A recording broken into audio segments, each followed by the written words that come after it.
j'ai appris le shiatsu, donc, qui est une méthode comme l'acupuncture, sauf qu'on n'utilise pas les aiguilles, on utilise les mains et autres, mais pas d'aiguilles. Et donc du coup, je me suis dit, bah, voilà, toutes ces techniques un peu dont on n'entend pas forcément parler. Donc voilà, j'ai commencé à fouiner, à chercher, et aujourd'hui j'en fais mon métier. Voilà, donc ce qui me passionne, c'est ça, c'est tout ce dont on ne parle pas, qui est énergétique. Voilà pourquoi quand on va se balader dans les bois, on revient, on est bien. Ouais, pourtant, il n'y a rien de... Quand les gens me demandent ce que c'est l'énergétique, c'est ça. C'est moi, je rentre dans une maison, je m'y sens bien ou je m'y sens pas bien. Ça s'explique pas, c'est comme ça. Je crois qu'on l'a aussi avec, je suis même sûre, avec les gens. Voilà, c'est... Et, et tous, voilà, moi ce qui me plaît, c'est ça. C'est les pierres, la nature, voilà, l'énergétique, parce que c'est vaste.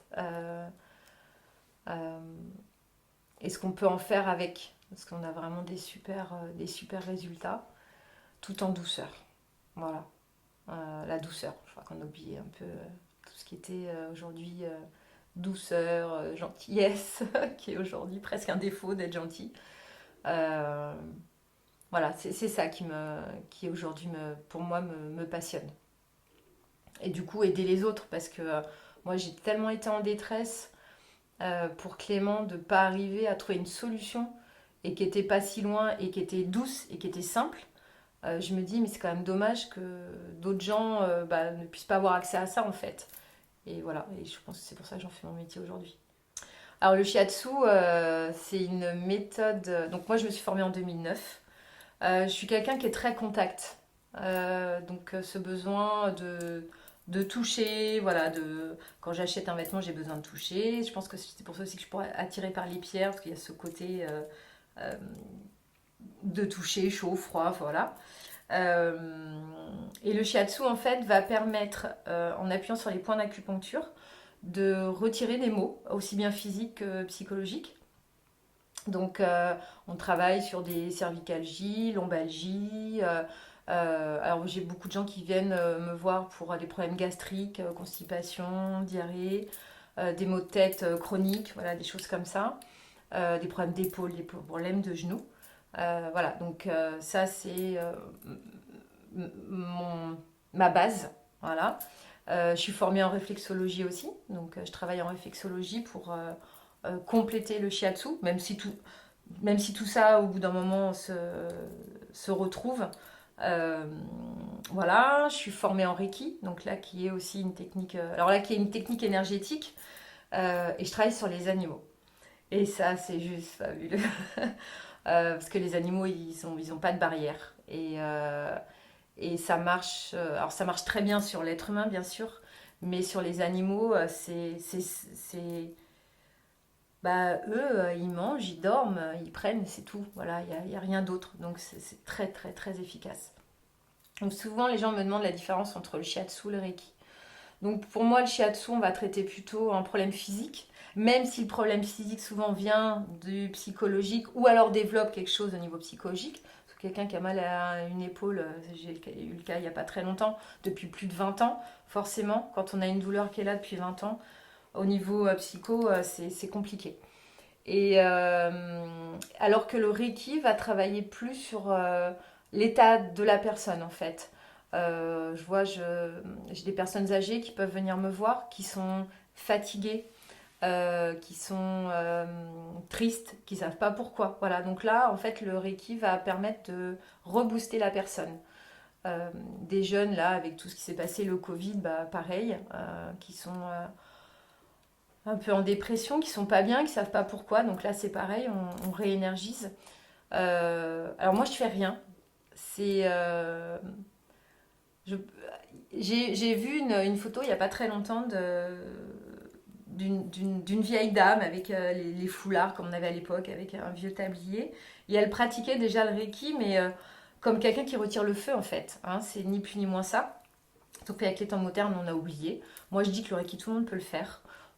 C'est en chacun de nous. Après, il y a des gens qui y vont et des gens qui y vont pas.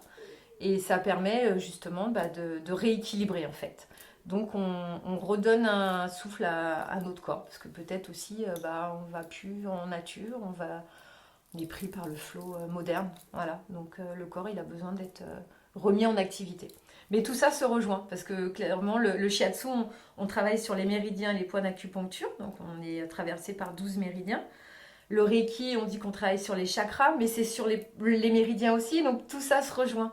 Voilà, après c'est des méthodes qui sont différentes, et puis moi je dis souvent que on a une personne va être plus attirée par le shiatsu, une autre plus par le reiki. Je vois, j'ai un jeune homme en tête qui est venu, qui a commencé par le shiatsu, à qui j'ai proposé du reiki et qui au final a préféré rester sur le reiki plutôt que le shiatsu. Au départ, il venait pour le shiatsu. Donc voilà, donc c'est des méthodes, je trouve, qui sont bien parce que ça permet de proposer deux méthodes différentes à des personnes. Voilà. Voilà, ça c'est pour moi c'est une vraie passion et j'en ai une autre aussi qui est les pierres. Une petite anecdote que j'ai eue avec un de mes chats. Donc ma chatte qui s'appelait Dixie, qui est morte il n'y a pas très longtemps, euh, a développé deux otites au niveau des oreilles, très graves. C'était une chatte qui chassait beaucoup, qui entendait super bien. Et quand je suis allée chez le vétérinaire, elle m'a dit écoutez, il faut qu'on l'envoie à Marseille. C'est une opération très délicate et elle va perdre l'audition. On va retirer son otite, mais elle va perdre son audition. J'ai dit non, c'est pas possible, mon chat, je peux pas faire ça, mon chat. Donc j'ai encore fouiné et je me suis orientée sur des pierres que j'avais à la maison qui s'appelle la malachite, qui est une pierre verte et que j'ai apposée. J'avais un collier que j'ai mis autour du cou de mon chat. Donc j'ai prévenu ma vétérinaire, j'ai dit voilà, j'ai laissé un peu de temps, ça m'embête de lui retirer son Louis. Elle est restée pendant 15 jours à la maison avec ce collier. Je ramène mon chat chez la vétérinaire et je vois encore son visage et elle me dit mais qu'est-ce que vous avez fait?